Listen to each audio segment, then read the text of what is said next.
He threw the water on me like I was a stray dog. Right in the middle of the country club parking lot, as I was stepping out of my black Maserati, soaking my custom charcoal Tom Ford suit. The sun was high, crowd thick, and silence spread fast after the splash hit me. His words cut sharper than the sting of the cold water. "This is to freshen up your poor-looking self," he said, smirking, holding his trophy wife by the waist. My ex-wife. The woman I gave 10 years of my life to. I didn't blink. I just smiled, took a breath, adjusted my sleeve, and said the sentence that made every investor in a 100-mile radius freeze like they'd heard a gun cock. "Then our $20 billion deal is off now." His eyes twitched. Her face dropped. I turned, stepped back into my car, and drove away as the world around me shattered. Not because I canceled the deal, but because the woman I once built my entire future with had just turned into a venomous snake, and I hadn't even told you how I got here. Let me rewind a little. Her name's Samantha. People call her Sam. Blonde, Ivy League grad, sharp jawline, sharper tongue. When I met her, she was an ambitious intern at Crestfall Bank, and I was already 2 IPOs deep with a reputation for sniffing out unicorns before they broke the surface. She was charming, brilliant, and full of promises. I thought she was the one. I married her after 9 months. Big mistake. Things were good, for a while. Dinners in Paris, weekends in Tokyo, private getaways in the Maldives. She said she loved me. She whispered it every time before we'd get intimate. But looking back, it felt rehearsed. Practiced. Scripted. And I was too blind, too damn drunk on the fantasy to notice the warning signs. The first crack appeared last year. We were hosting a charity gala. Everyone who mattered in finance was there, senators, CEOs, media. I was giving a speech, thanking my rock for standing by me through every storm. I looked at Sam. She was smiling, nodding, even blew a kiss. But that smile didn't reach her eyes. I remember walking off stage, people clapping, reporters flashing cameras. She leaned in and said, "Don't wait for me tonight. I've got a late meeting with the Zurich board." I kissed her cheek and let her go. That night, I poured myself a glass of Glenlivet and watched our security cameras. Not because I suspected anything, just instinct. Boredom.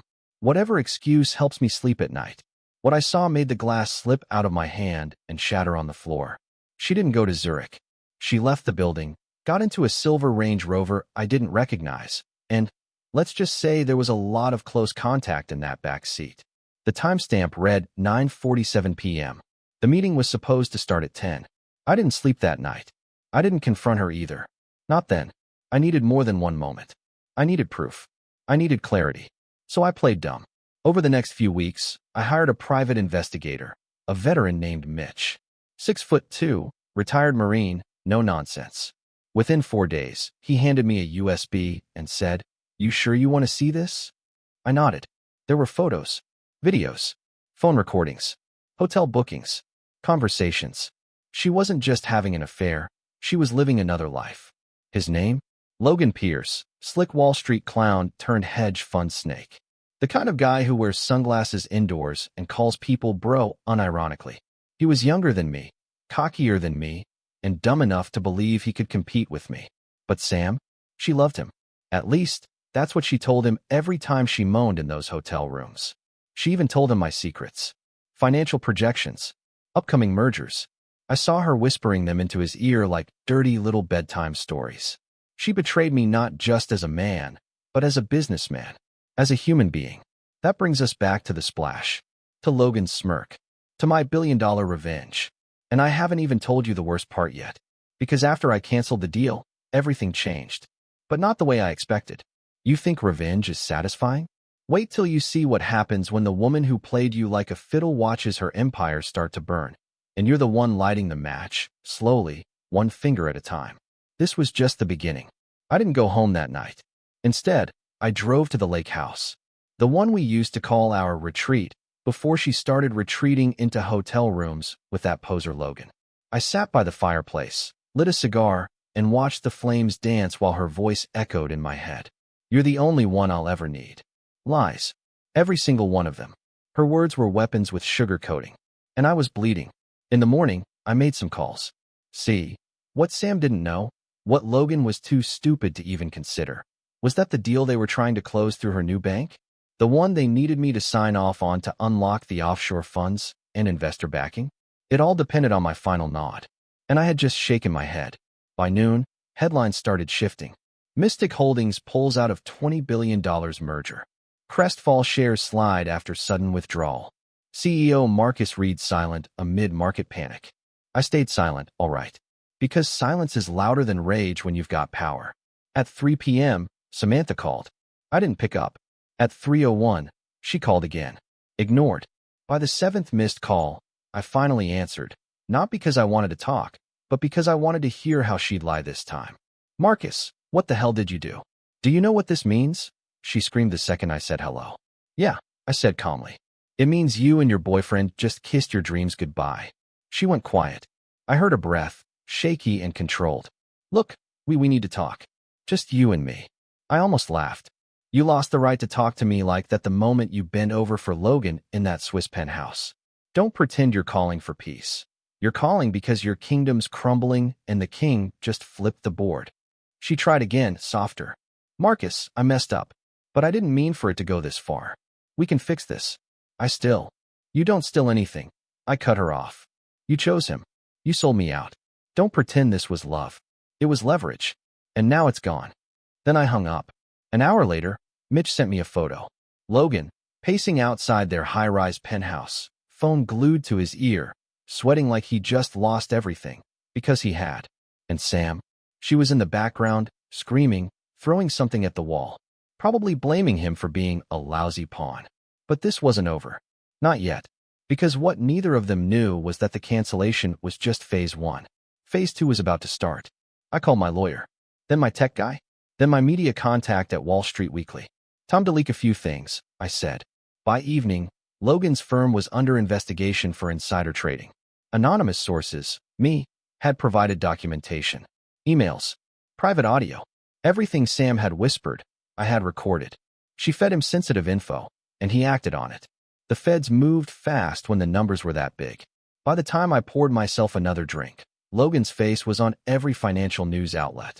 Hedge fund prince under fire for alleged insider trading. And right beside him in the images, Sam, clutching his hand like she still had control of the narrative. But the look in her eyes said otherwise. She wasn't the puppet master anymore.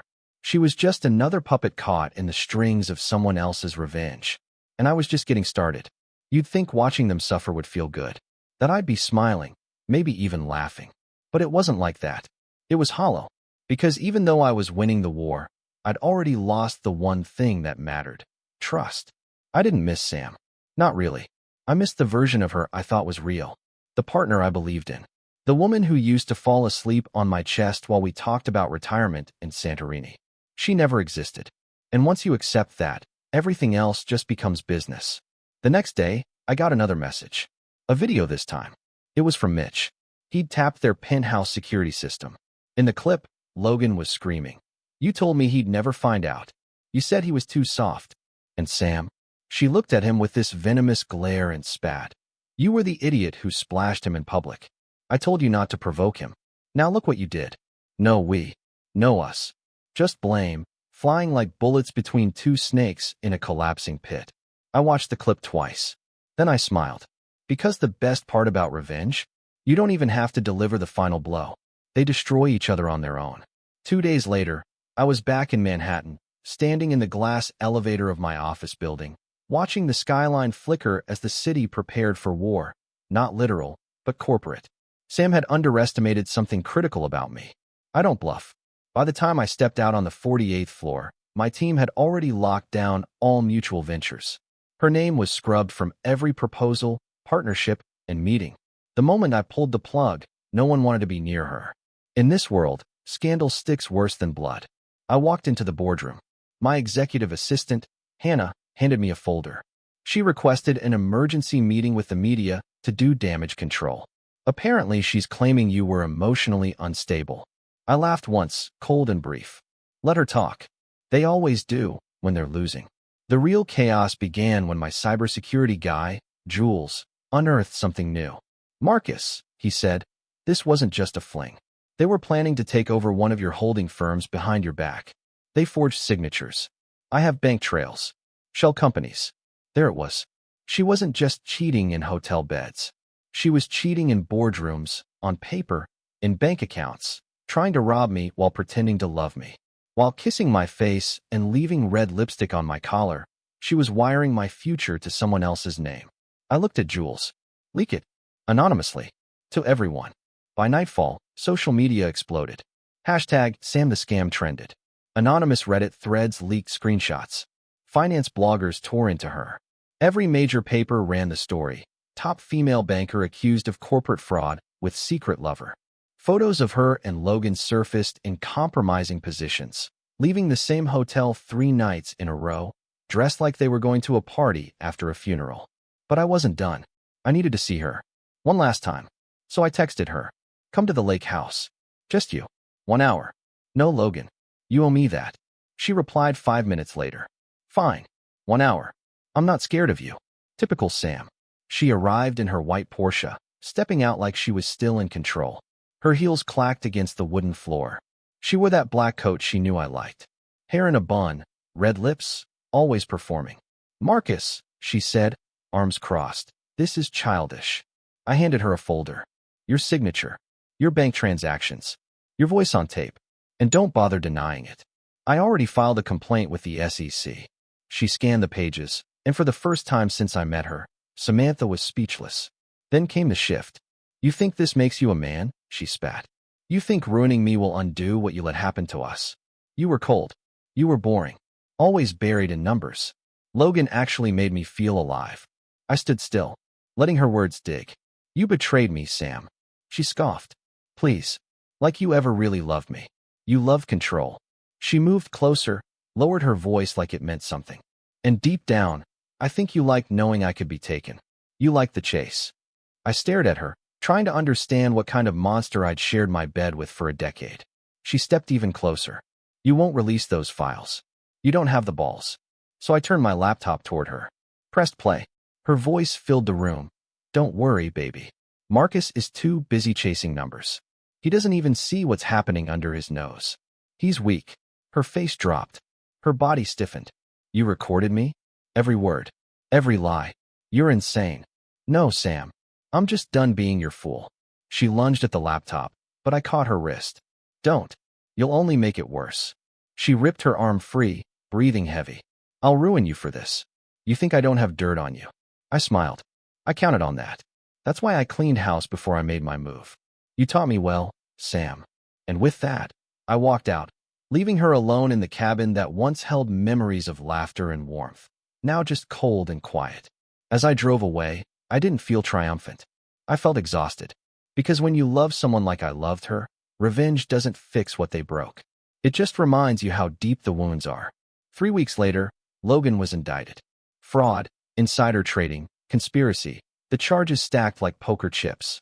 The SEC had enough to bury him in court for the next decade. Sam? She was dragged into it, of course. Her name appeared in every headline. Her photo plastered on every screen. And not the polished headshot she used for Forbes covers. No, these were raw, chaotic shots. Her storming out of offices. Her yelling at reporters. Her crying in the back seat of a black SUV as if the world owed her something. She tried to play the victim, claimed she was manipulated, claimed Logan had tricked her. But the receipts didn't lie. Her fingerprints were on every shady deal. The day the FBI raided her apartment, I got a text from her number. No words, just a photo. It was her.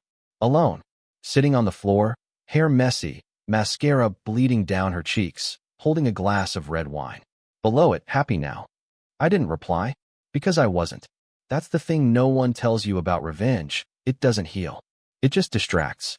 You win, but you still bleed. I'd been sleeping on the couch in my office for weeks. Food lost its flavor. Music stopped sounding like music. I stared at walls like they owed me answers. My assistant asked if I needed a break. I didn't need a break. I needed to feel like myself again. But the man I was before Sam, he didn't exist anymore. One morning, I walked past a mirror and didn't recognize the guy staring back. Beard overgrown. Eyes empty. A man who'd built empires, now reduced to watching his past go up in smoke. And the worst part? I still thought about her. Not because I missed her, but because I hated her for killing the version of me that believed in people. I called Mitch again, told him to close the file. No more tracking. No more surveillance. I didn't want to see her face unless it was in court. That same week, she reached out through her lawyer. She wanted to meet. To explain, he said. I almost said no. But curiosity's a bitch. We met at a quiet hotel lounge. Private booth. Dim lights. She wore gray. Minimal makeup. Not the predator look she usually had on. More like someone who finally realized she was no longer untouchable. She sat across from me in silence. Then finally, I was wrong. I didn't speak. I thought Logan loved me. I thought I loved him. But he just wanted what you had. And I wanted to feel powerful again. I nodded slowly. And lying to me for a year? Whispering my financials to him. That was power. I was lost. I leaned back. No, you were greedy. You had everything. And you still wanted more. She bit her lip, then whispered, I hated how easy you made it all look. You were always ahead. Always untouchable. I wanted to win something, even if I had to cheat. It was the first honest thing she'd said in years. And it made everything worse. Because I realized something right then. She didn't love Logan, or me, or anyone. She loved the game. And when I stopped being the challenge, she moved on. You should leave the country, I said finally. While you can. Her eyes flickered. Is it that bad? You'll see. She leaned in, voice trembling. Did you ever really love me? I looked at her. The same eyes I once kissed every night before bed. The same lips that used to say, forever. And all I saw was a ghost of a life that never existed. More than I should have, I said. Less than you deserved. And with that, I walked away. As I stepped outside, rain started to fall. Fitting. This whole thing began with a splash. Logan throwing water on me like I was dirt under his shoe. Now they were drowning in what they created. Lies. Greed. Betrayal. And me? I wasn't healed. But I was clean. For the first time in months, I felt like I could breathe again. A month passed. Court hearings began. Logan showed up in a tailored suit, trying to look like a misunderstood genius. Sam arrived 2 days later, flanked by lawyers, sunglasses on, no ring. Her hair was flat, her face pale. The cameras still loved her, but the headlines didn't. I watched from a distance. Never testified. Never needed to. My fingerprints were nowhere near the fire. I'd built my world carefully, legally. They burned themselves. All I did was step aside and let the flames do the work. My firm kept moving forward. Profits up. Investors loyal. I even landed 2 new clients because of the scandal. People who respected the way I handled it. Cold, clean, silent. But none of that brought peace. It was a Tuesday night when I finally broke. I was home alone. No staff. No meetings. Just silence. I walked into the closet, pulled out an old box. Inside was a photo of Sam and me from our first trip to Florence.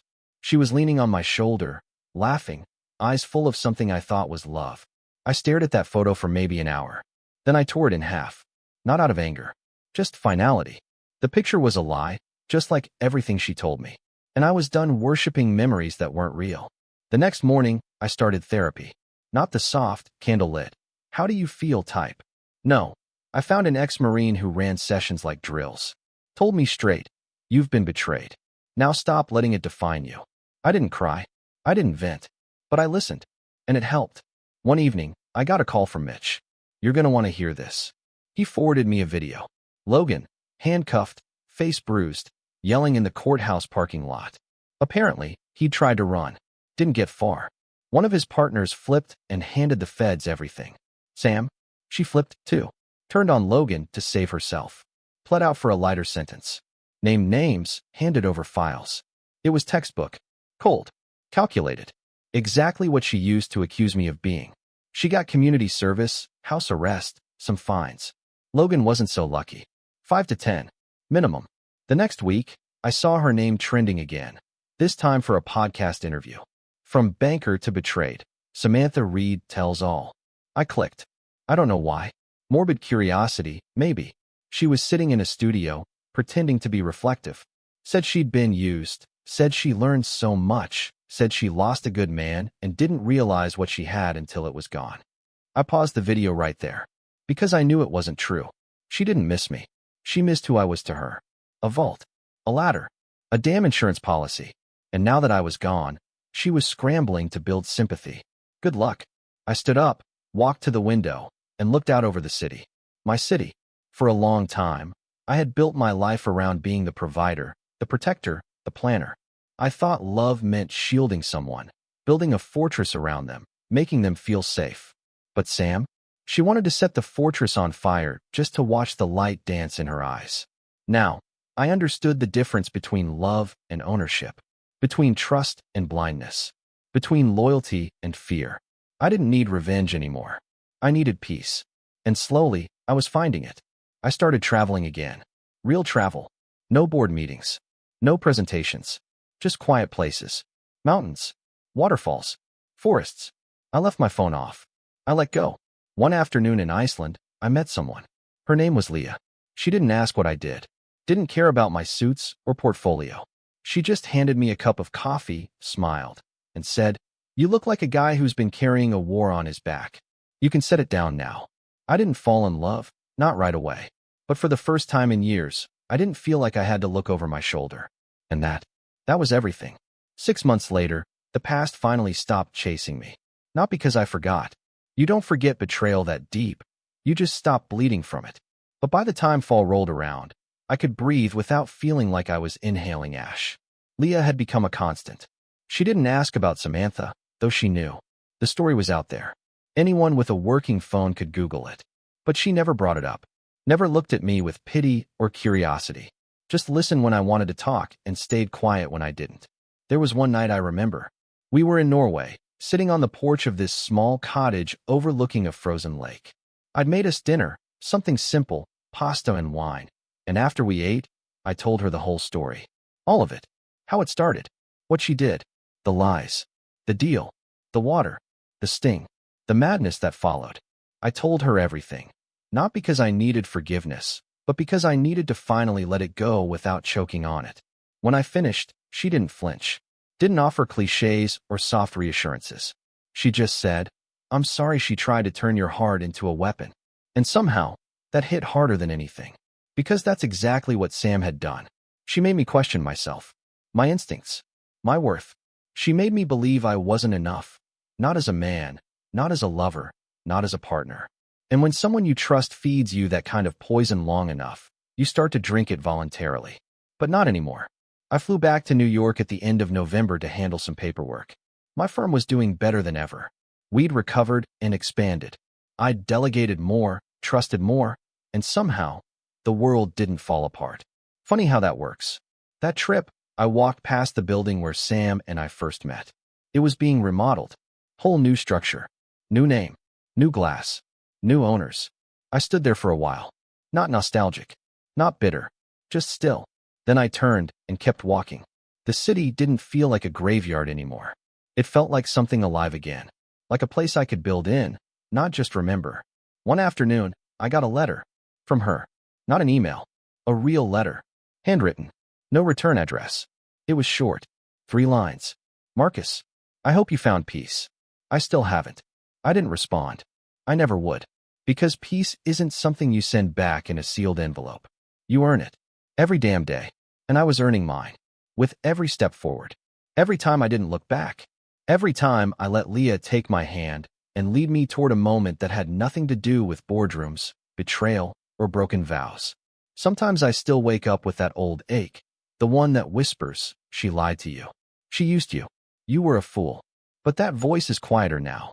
Drowned out by better sounds. Like laughter. Like wind. Like her voice telling me, "You're not that man anymore." And she's right. I'm not. I survived a storm I never saw coming. I lost someone I thought I couldn't live without, and found out I could. Stronger. Smarter. Sharper. Not colder. Just more aware. If you're reading this, and you've been burned like I was, if you're sitting alone wondering how someone you loved could turn on you like that, here's what I can tell you. You don't get answers. You get scars. But scars fade. And one day, you'll meet someone who sees them and doesn't flinch. Someone who doesn't need you to explain your pain, because they know pain too. And when that happens, you'll stop seeing your past as a story of betrayal, and start seeing it as the beginning of your rebirth. Spring came early the following year. Leah and I had moved into a place just outside the city, somewhere quiet, with big windows and a backyard that smelled like pine. I kept one foot in the business world, but the other was finally planted in something real, something human. I'd wake up to the sound of birds instead of email pings. No tension in my chest. No instinct to check security footage or refresh court documents. Just her, making coffee barefoot, humming a tune under her breath like she belonged there. Like I did too. I caught myself laughing more. Real laughter. Not that cold, corporate chuckle I used to fake at client dinners. But the kind that comes from somewhere you forgot even existed. That stupid, helpless kind of laugh you can't control. I hadn't felt that since long before Sam started pulling away. But healing isn't a straight line. There were still shadows. Like when I ran into one of Sam's old friends at a gala in Midtown. Her name was Becca, a sharp-tongued socialite who used to fawn over Sam like she was royalty. She cornered me near the bar, clutching a martini, leaning in too close. "She ruined you," she said, almost gleeful. "We all thought you'd be the one to wreck her. But she got you first." I didn't answer, just raised my glass, smiled politely. But that night, the old feelings came back. Not longing, not anger, disgust. Disgust at how long I stayed blind. How many signs I ignored. How many late meetings I brushed off. How many nights I rolled over and pretended not to notice how cold her back felt next to mine. Leah saw it in my face when I came home. She didn't press. She just took my hand, pulled me into the kitchen, and made me sit while she played some ridiculous French jazz album she knew I liked. Then she danced, terribly, on purpose, until I cracked a smile. That was her power. Where Sam used silence as punishment, Leah used it as peace. Where Sam used her body to manipulate, Leah used her heart to heal. One evening in June, I got a call from a blocked number. I almost didn't answer, but something in my gut told me to pick up. Marcus. Her voice. I hadn't heard it in months. "Sam." She was quiet. "Then, I'm leaving the country. I thought you should know." "Why?" I asked. "Because everything here reminds me of what I broke. What I lost. I've applied for work overseas. I don't expect anything from you. I just needed to say it out loud." I didn't speak. She sighed. "I ruined a good man. I don't need forgiveness.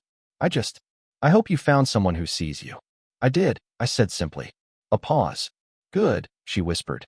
"You deserve that." Then the line went dead. I stood there for a long moment.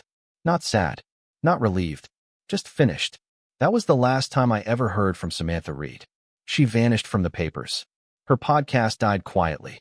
No more scandals. No more noise. Just a fading shadow in the rearview mirror of my life. I thought closure would be a moment. A slam of a door. A dramatic speech. But it wasn't. It was the absence of weight. It was being able to hear a name, or pass by a memory, and not feel like I'd been stabbed. It was Leah resting her head on my chest, and me not tensing up when someone touched me. It was the simple act of living again. So what did I learn? That love without loyalty is theater. That no amount of beauty or brilliance can compensate for a heart that's rotting inside. That silence can tell more truth than 1,000 apologies. And that the man you become after heartbreak is the man you should have been all along. Not softer, but wiser. Not colder, just harder to fool. And now? Now I live my life on my terms. No more saving people who wouldn't even slow down if I was the one drowning. No more building castles with people who only bring matches. Just quiet days, honest smiles, and the kind of love that doesn't need to be explained. That's enough for me. The last chapter of this story didn't come with fireworks. No grand announcements. No revenge encore. Just silence and peace. It's strange how healing sneaks up on you. Not like a wave, but more like a slow clearing of fog. One morning, you wake up and realize your chest doesn't feel tight anymore. You stop checking the time she used to come home. You pass that restaurant where she whispered lies over candlelight and feel nothing. And that nothing is everything. I married Leah last fall. It wasn't a big wedding. Just a handful of people who actually knew us. Who actually cared. We didn't exchange vows about eternity or perfection. We promised to show up for each other, even on the ugly days. Especially on the ugly days. When she walked toward me down that aisle, barefoot in the grass, smiling like the world hadn't already tried to break us both, I finally understood what real love looked like. It's not explosive. It's not dramatic. It's steady. It's kind. It doesn't need to conquer. It just stays. Sometimes, when I sit on the porch with Leah's head on my shoulder and the sun setting behind the trees, I think back to the man I used to be. The one who gave everything to someone who saw him as a stepping stone. The one who trusted too fast and doubted too late. He wasn't weak. He was just untested. But now I know. I know that betrayal doesn't define you. Your response to it does. I know that power without purpose is just ego.